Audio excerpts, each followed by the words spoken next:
Video में देखने वाले हैं कक्षा 12वीं की भौतिक विज्ञान। तो भौतिक विज्ञान में आज हम लोग जो टॉपिक पढ़ने वाले हैं वह किरचॉफ का नियम है। ठीक है, तो यह किरचॉफ का नियम क्या है?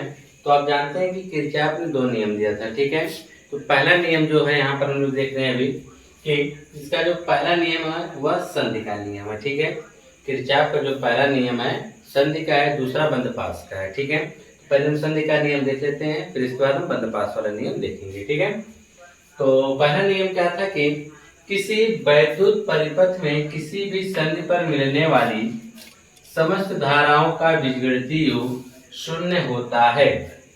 कहने का मतलब यह था कि किसी भी वैद्युत परिपथ में किसी भी संधि पर मिलने वाली समस्त धाराओं का जो बीजगणितीय योग होता है वह 0 होता है। जैसे मान लीजिए कि यहाँ पर आप देखेंगे I1, I2, I3, I4 और I5। यहाँ पर 5 चालक तार है समझ लीजिए, और यह 3, 4, 5 किसी एक बिंदु यानी बिंदु O पर मिल रहे हैं। तो यहीं पर इसका क्या कहलाएगा? संधि कहलाएगा। ठीक है, और इसी संधि पर इन सभी धाराओं को अगर हम जोड़ते हैं तो उसका जो बीजगणितीय योग हमको प्राप्त होता है वह 0 प्राप्त होता है। ठीक है, कहने का मतलब यह था कि यह जो I1, I2, I3, I4 और I5 ये पांचों को पांचों धाराएं हैं, अगर इनको हम जोड़ें बीजगणितीय योग इनका क्या आएगा? 0 आएगा। इसी का आएगा अर्थात सिग्मा I बराबर 0। सिग्मा का मतलब होता है जोड़ना। ठीक है, I मतलब सभी धाराओं को, सभी धाराओं का योग क्या होता है? 0 होता है। उसका स्टेटमेंट था कि किसी वैद्युत परिपथ में किसी भी संधि पर मिलने वाली समस्त धाराओं का जो बीजगणितीय योग होगा वह 0 होगा। ठीक है, तो यहाँ पर हमने कितनी धाराएं लिए हैं? 5 धाराएं लिए हैं। ठीक, हम लोग कह देंगे माना कि किसी चालक तार में I1, I2, I3, I4 व I5 धाराएं क्या है? बह रही हैं, जो संधि O पर क्या होती हैं? मिलती हैं। ठीक है, चिन्ह परिपाटी के अनुसार संधि की ओर आने वाली धाराएं I1, I2, I3 धनात्मक तथा संधि से दूर जाने वाली धाराएं I4 व I5 ऋणात्मक लिया जाता है। जैसे यहाँ पर आप देखेंगे 5 धाराएं इसमें बह रही हैं, तो कुछ धाराएं देखेंगे संधि की ओर जा रही है। जैसे I1 संधि की ओर जा रहा है, I2 भी संधि की ओर जा रहा है और I3 भी किधर जा रही है? संधि की ओर। लेकिन इसमें I4 और I5 जो है संधि से क्या हो रही हैं? दूर जा रही हैं। परंतु ये सब के सब धाराएं कहाँ पे मिलती हैं? बिंदु O पर मिलती हैं। तो अब इनके जो संधि की तरफ जा रही हैं उनको हम धनात्मक लेते हैं तथा संधि से दूर जो जाती है उसे ऋणात्मक लिया जाता है। ठीक है, तो अगर हम सभी धाराओं को जोड़ें, ठीक है, यहाँ पे जो पांचों धाराएं हैं अगर इनको हम जोड़ देते हैं I1, I2, I3, और यहाँ पर आप देखेंगे माइनस लेने का मतलब यह है कि अगर आप इस प्रकार जोड़ें I1 plus I2 plus I3 plus, ठीक है, I4 हम जब लेंगे तो यहाँ पे वो माइनस लेंगे। क्यों? क्योंकि वह धाराएं संधि से दूर जा रही हैं। फिर प्लस में आपका क्या होगा? I5 होगा।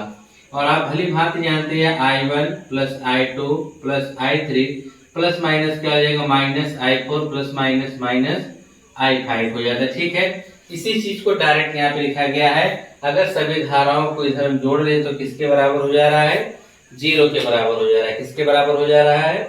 0 के बराबर हो जा रहा है। ठीक है, तो ये चीजें तो हमने आपको समझाने के लिए बता दिया था कि इस प्रकार से यहाँ पे हम धाराओं को क्या करते हैं? प्लस और माइनस के रूप में रखते हैं। ठीक है, तो यहाँ पर हमने I1, I2, I3, I4 और I5, तो ये दोनों धाराएं माइनस से पक्षांतर करेंगे तो दोनों दोनों प्लस में हो जाएंगे। तो इधर आप इसके निष्कर्ष निकला कि I1, I2, I3 बराबर I4 और I5 हो रही है। इसका मतलब यह हुआ कि जो संधि की तरफ जितनी धाराएं जा रही हैं, कौन कौन सी? I1, I2, I3, उसी के बराबर कितनी हो रही है? I4 और I5 का योग हो रहा है, जिससे एक आ गया है कि संधि की ओर जाने वाली समस्त धाराओं का योग। तो संधि की ओर कितनी जा रही है? I1, I2, I3। तो संधि की ओर जाने वाली समस्त धाराओं का योग संधि से दूर जाने वाली समस्त धाराओं के योग क्या होता है? बराबर होता है। जितनी धाराएं संधि की ओर जाती है उनका योग जो होगा संधि से दूर जाने वाली धाराओं के योग क्या होगा? बराबर होगा। यह तो था किरचॉफ का पहला नियम। किरचॉफ का दूसरा नियम, किरचॉफ का दूसरा नियम जो है पास का नियम नहीं, इसे बंधपाश का नियम भी कहा जाता है। कहा गया किसी परिपथ में प्रत्येक बंधपाश के विभिन्न खंडों में बहने वाली धाराओं एवं संगत प्रतिरोध के गुणनफल का बीजगणितीय योग उस पास में लगे विद्युत वाहक बलों के बीजगणितीय योग के बराबर होता है। इसमें कहने का मतलब क्या है कि किसी परिपथ के प्रत्येक बंद पास, तो यहाँ पे देखिए दो बंद पास है, पहला बंद पास क्या, दूसरा बंद पास क्या है। पहले बंद पास का नाम A B E F A, यह पहला बंद पास है। दूसरा है B C D E B, यह आपका दूसरा बंद पास है, ठीक है ना। तो यहाँ पर प्रत्येक बंद पास, यहाँ पर पहले बंद पास या दूसरा बंद पास, ठीक है, कोई एक बंद पास ले लीजिए आप। तो कहा है कि प्रत्येक बंद पास के विभिन्न खंडों में बहने वाली धाराएं या धाराओं, तो इस पहले बंद पास में हमने क्या ले लिया है, इसके ये पहले बंद पास में जो बहने वाली धारा एवं संगत प्रतिरोध का गुणनफल, तो बहने वाली धारा कौन है I1, इसका संगत प्रतिरोध कौन है R1। बहने वाली धारा I2, संगत प्रतिरोध क्या है R2। बहने वाली धारा I1 I2, संगत प्रतिरोध क्या है R3 है, ठीक है।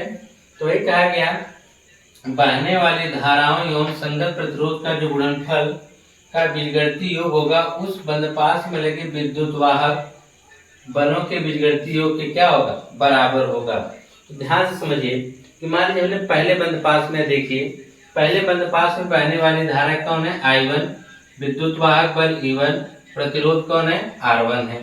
और इसी बंद पास में नीचे की तरफ आप देखेंगे दूसरा विद्युत वाहक बल E2 लगा है, बहने वाली धारा I2 है और इसमें लगा हुआ प्रतिरोध क्या है R2 है, ठीक है।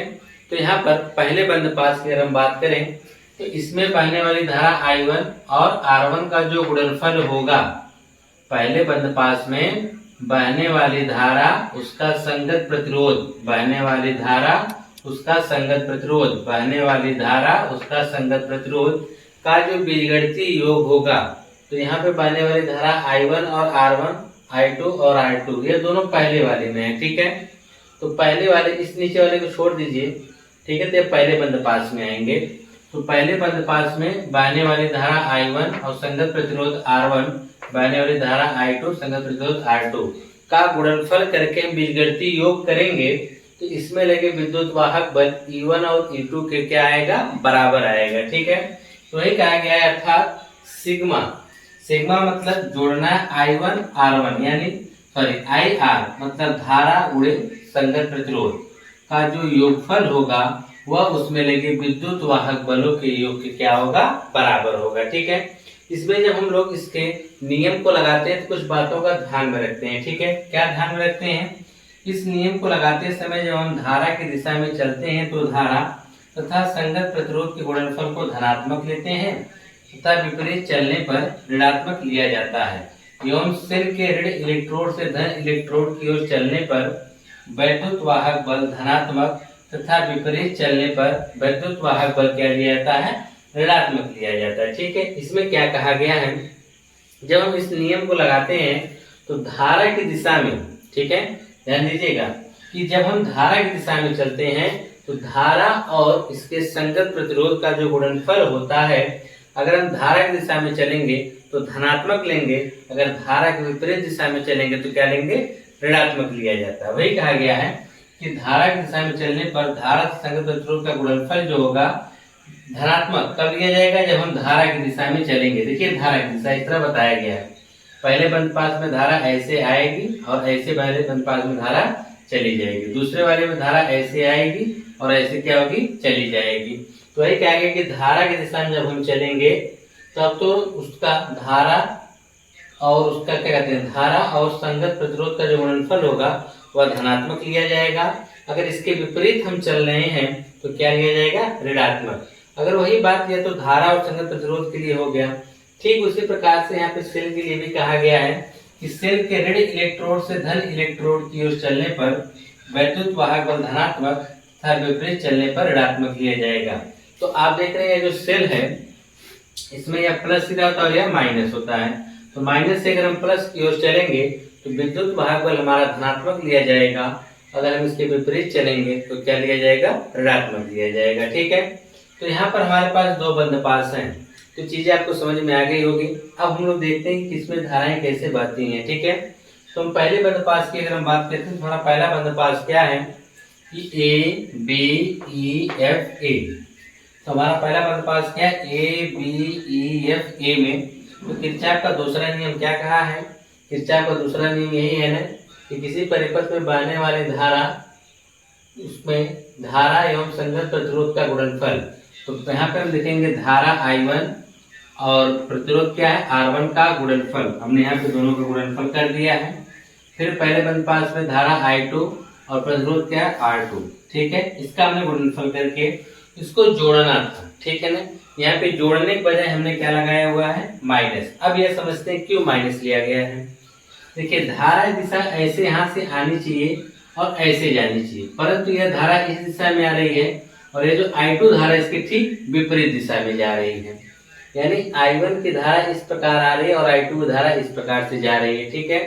मतलब ये दोनों धाराएं बिंदु B पर क्या हो जा रही है, टकरा जा रही है, मतलब विपरीत दिशा में हो जा रही है, जिसके कारण यहाँ पे हमने इसको किस में लिया गया है, माइनस में लिया गया है। किसको, I1 की दिशा तो यह है, लेकिन I2 की दिशा क्या इसके ठीक विपरीत है। अगर दोनों धाराएं एक ही दिशा में चलती तब तो हम कहते हैं कि यह प्लस में दिया जाएगा दोनों, लेकिन यहाँ पर एक धारा ऐसे आ रही, दूसरी धारा इसके ठीक विपरीत जा रही है, इसलिए यहाँ पे क्या लिया गया, माइनस। ठीक वही कंडीशन विद्युत वाहक बल भी इस तरह देखेंगे तो धनात्मक, और इसके ठीक विपरीत वह भी कार्य करे, इसलिए उसको हम क्या लेंगे, ऋणात्मक ले लेंगे, ठीक है। तो आपका हो जाएगा किरचॉफ के दूसरे नियम के पहले बंद पास में यहाँ देखेंगे I1 R1 का जो गुणनफल होगा वह I2 R2 के गुणनफल के ऋणात्मक क्या होगा, बराबर। ऋणात्मक इसलिए हो जा रहा है क्योंकि यहाँ पर दिशा जो है बदलने का, यहाँ पे क्या लग गया है, माइनस लग गया है, ठीक है। ठीक उसी प्रकार से हम बंद पास दूसरे के लिए जब जाएंगे B C D E B में देखेंगे तो किरचॉफ का दूसरा नियम में आप देखेंगे यहाँ पर, अब यहाँ देखिए धाराएं ऐसे आएंगी और धारा ऐसे चली जाएंगी। तो धारा यहाँ से I2 आ रही है, इसका संगत प्रतिरोध क्या है, R2। तो धारा I2 गुणे संगत प्रतिरोध R2, तो ऐसे धारा आ रही है। तो धारा I1 भी नीचे आ गई और I2 भी नीचे आ गई। इस वाले प्रतिरोध में दो धाराएं जाएंगी, I1 प्लस I2 दोनों मिलके जाएंगी। तो देखिए धारा की दिशा यही है, इसलिए I1 R2 और R3 का जो गुणनफल होगा वह दोनों क्या होंगे, धनात्मक। अच्छा, इसमें कौन सा हमारे पास विद्युत वाहक बल लगा हुआ है, केवल E2 लगा हुआ है, ठीक है। तो अगर हम दूसरे की बात करेंगे तो इस पहले वाले को ध्यान मत दीजिए। तो यहाँ पर देखेंगे आप लोग, तो यहाँ पर एक विद्युत वाहक बल लगा है और बहने वाली धारा क्या है, I2 है, संगत प्रतिरोध R2।